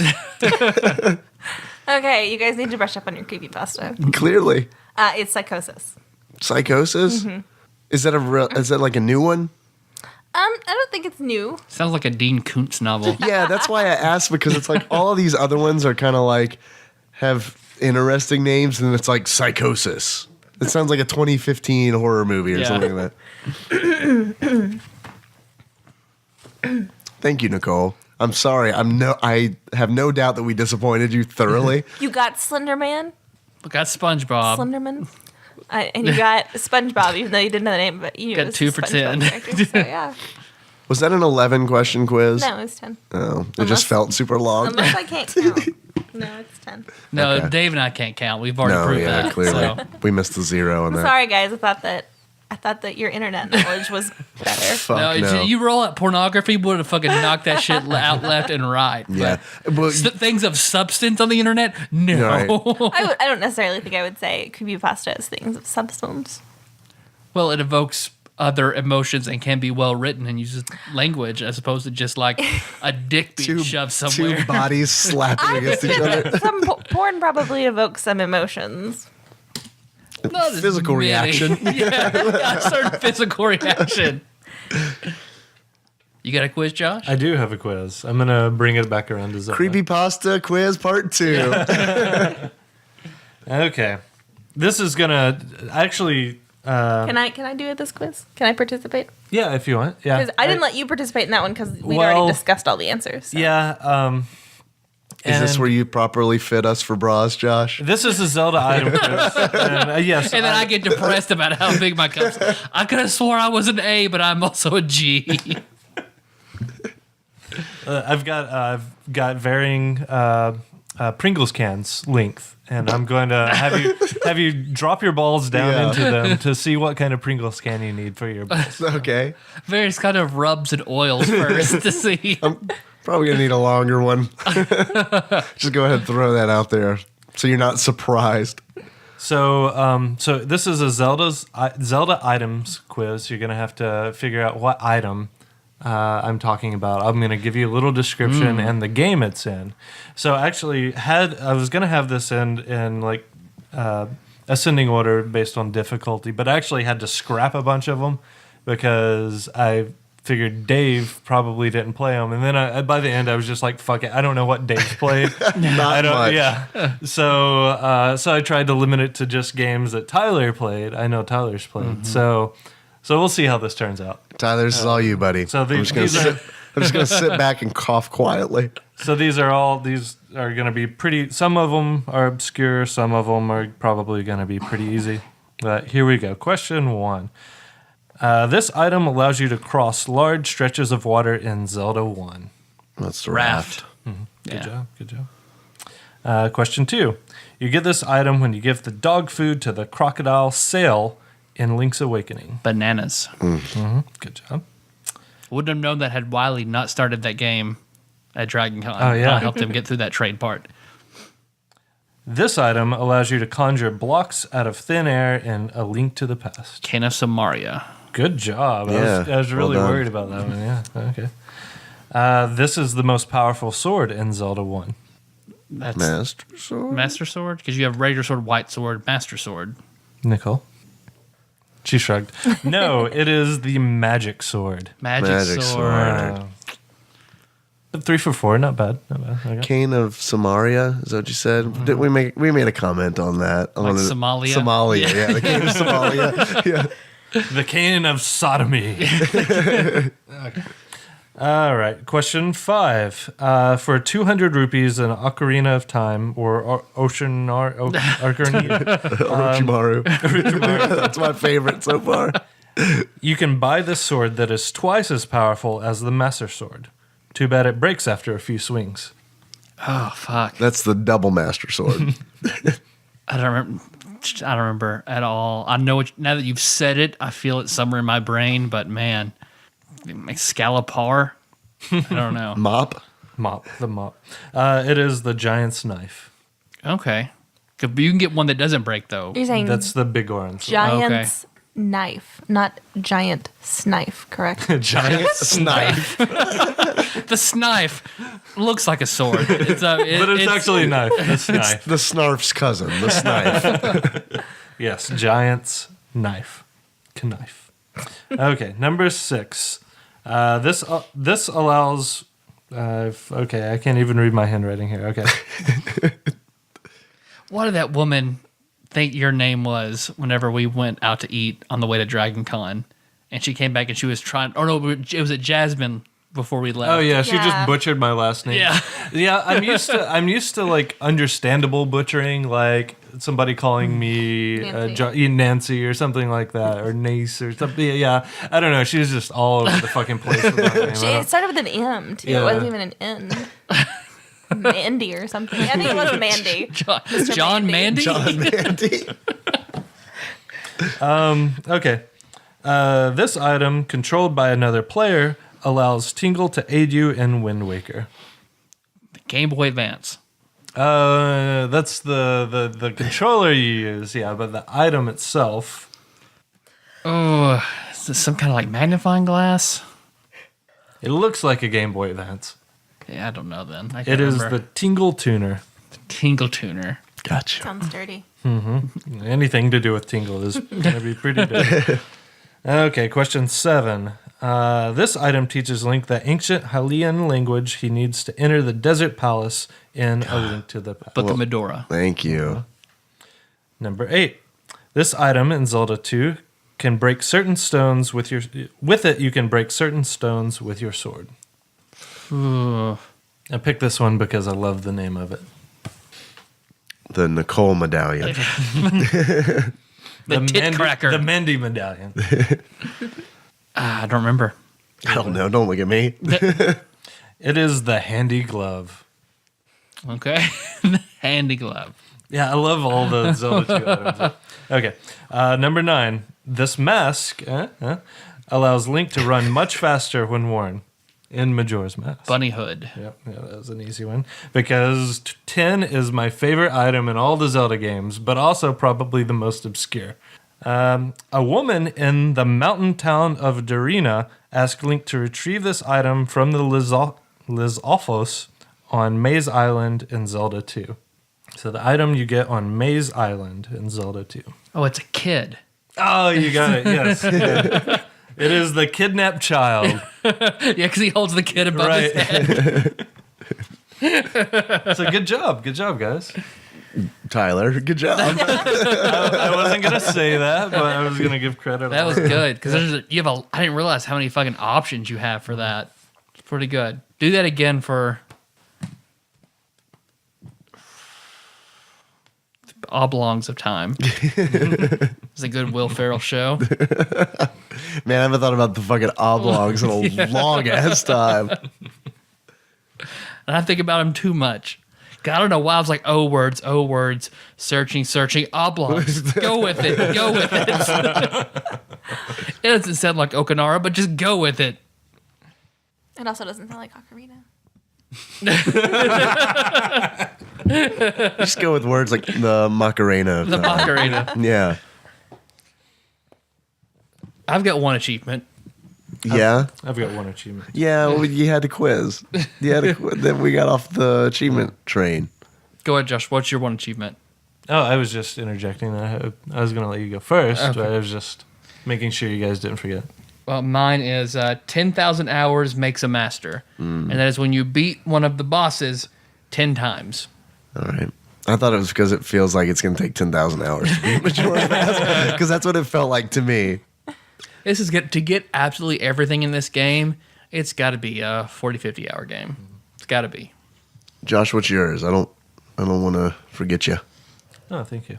Mine is a scrub. A scrub is a guy that thinks he's fly. You son of a bitch. Why did I let you go first?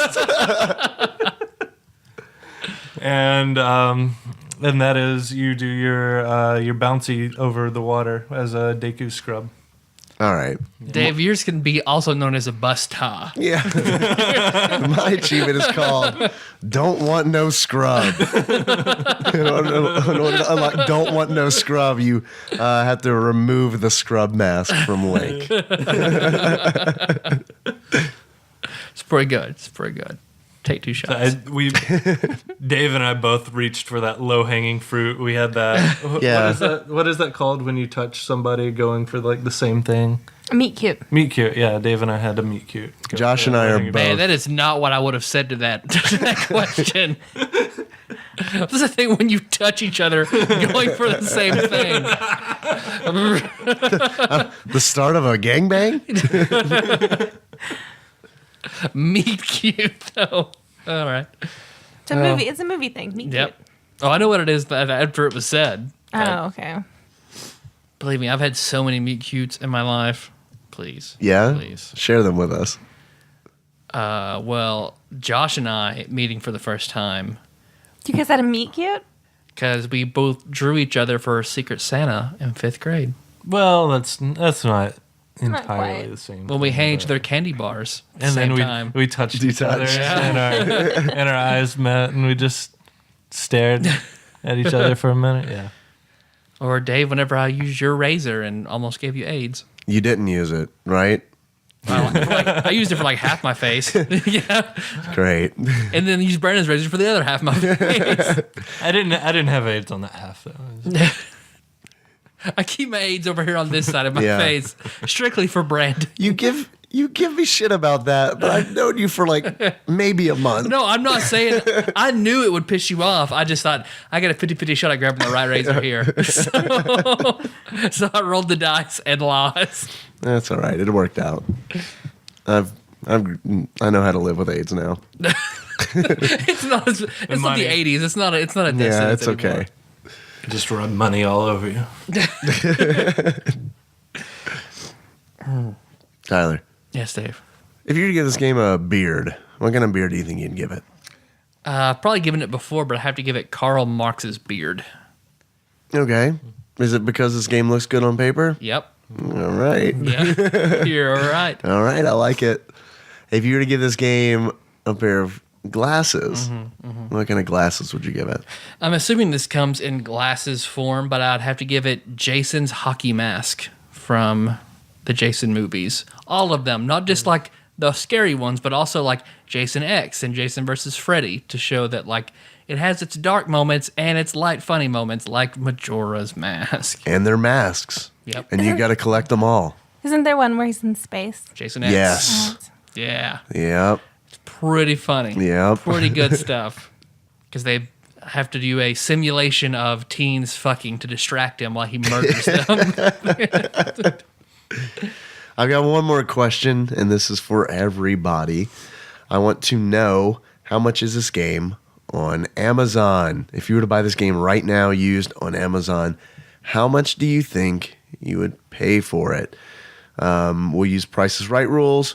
Whoever wins, whoever gets closest without going over, gets my con crud. That's the prize. Hey, surprise, you're all Yeah. winners. $28. $28 from Tyler. Nicole, what do you think? $29. $29. I noticed, like, I was looking down, Ooh. but I could see Nicole cut her eyes at me just a little bit, like, that's too close to what I wanted to say. Yeah, someone really wants to win. Josh, how much do you think? Well, I was gonna guess in the 40s, but why not guess 30 now? $30? Yeah, $30 Ooh, bucks. man, this is the most competitive we've ever been. 28, 29, 30. All right.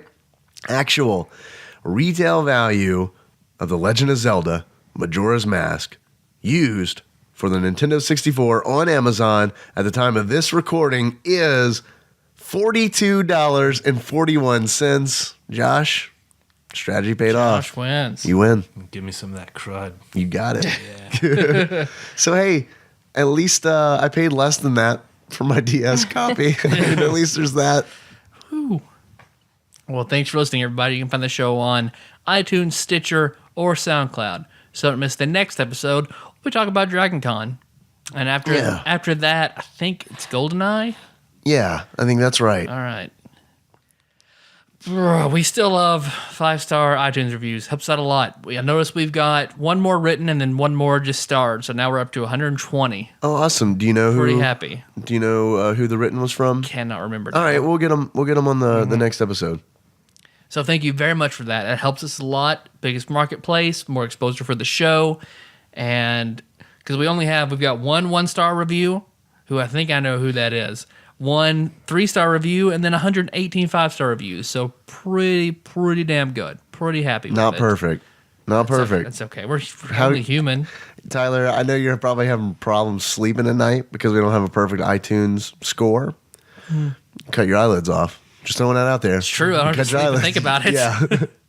I just play Majora's Mask all night long. So you help us out with those. We try to give you further reason to go lead those in the first place. If there's a game you want us to do, or a guest host you want for a certain episode, or a lot of different things you want, we can work on it. But whatever you put in that 5-star written review, we promise we will get to that eventually. Don't worry, guys. Like Tyler said, we're going to be back. We're going to be talking about Dragon Con. Probably going to be a pretty good episode because it's a thing that we like. And you've heard us talk about things we don't like. Why not try listening to things that we like? Also, I just want to throw out there before I go into the whole spiel, thanks for hanging in there with me and my horrible voice and like all the like different dolphin ranges that I went through tonight. Now you sound like Phoebe whenever she was sick and singing. I think it suits you. Yeah, is it good? Yeah. All right, well, cool. In the meantime, while you're waiting for the next episode to just roll on through, you can find us at tadpog.com. That's where the show notes live. I'm going to have all the creepypastas linked to there. The Ben drowned video will be there. I'll look for the Squidward video. We'll see. You said, Nicole, is it out there still? It should be out there, yeah. Okay, I'll look for it. I'm going to do my best. So check those out for sure at tadpog.com. You can also find us on Twitter. We are at tadpog_podcast. It's cumbersome. I'm retiring cucumbersome. I've gotten too many complaints. Too many complaints. I'm retiring it. It's cumbersome, I realize. Thank you for everybody who has been retweeting us, particularly our episode announcements. Fucking pickle lobby. I know, I tell you what. I'm accepting lobby money. I feel bad. You can also find us on Facebook. We're at facebook.com/tadpog. There are a lot of cool people there doing a lot of cool shit. That's a good place to let us know how you feel about this episode because we read all of those. I'm curious what you thought about the creepypasta. What do you think about creepypasta in general? Is it something that you read, or do you strictly reserve your internet time for watching two people slap their private parts together? Or just pasta. Or just You like pasta? Yeah, It's fine. that is good. Tortellini, fettuccine. What's your favorite let us know pasta? what your favorite pasta What is the creepiest pasta? That's what I want to know. What is the creepiest pasta? Angel hair? Angel's That's pretty kind of creepy. Yeah. CD. Manicotti made from man. We're on Patreon. If you enjoyed this, if you like what we do, want us to keep doing it, that is the best way to express that. We've got plenty of people who have been extremely nice and have opened up their wallets to help support the show. You can do that too at patreon.com/tadpog. Anything that you feel to give is very much appreciated. Which I guess I should thank Patreon pledger Plal. You did it. I did it again. You did it again. I was trying to not to, like I was focusing, and I did it again. Paul Kluel, otherwise known as Palal around here. Affectionately known as Plal. Patreon pledger also sent us Mega Man 64. Yeah. And then turns out I have Mega Man Legends, which is similar, so Nice. I just considered that a contribution and sold Mega Man 64 to add to the Patreon pile. All right, perfect. So that was so I honor your contribution, Paul Kluel. That's great. Like went pretty fast. I think I got $15 for it. So Hey, all right. Well, we take what we can get. Josh, Yes, Tyler. our theme song. That would be Sevem, which is moves played backwards. Yep. Oh, awesome. That's a nice touch. I'm also going to put you on the spot. Who is Smuv'em by? Can you do it? No fucking way. No fucking way. Moves, however, is done by Sycamore Drive. Verged. That's Drive, right? Nicole, where can a link to that track be found? In the show notes at tadpog.com. Gobdat. Gobdat. So, how collectively do we all think we should close this out? I think we should just act like we're about to say Tropical Capricorn, but actually just cough Yeah, instead.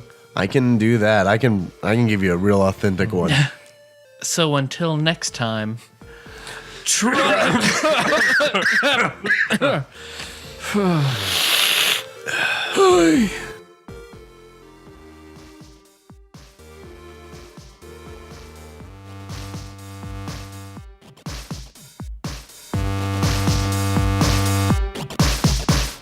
Josh, if you want to say anything hilarious, now's the time to do it. No, thank you. Okay. That would be a fine statement.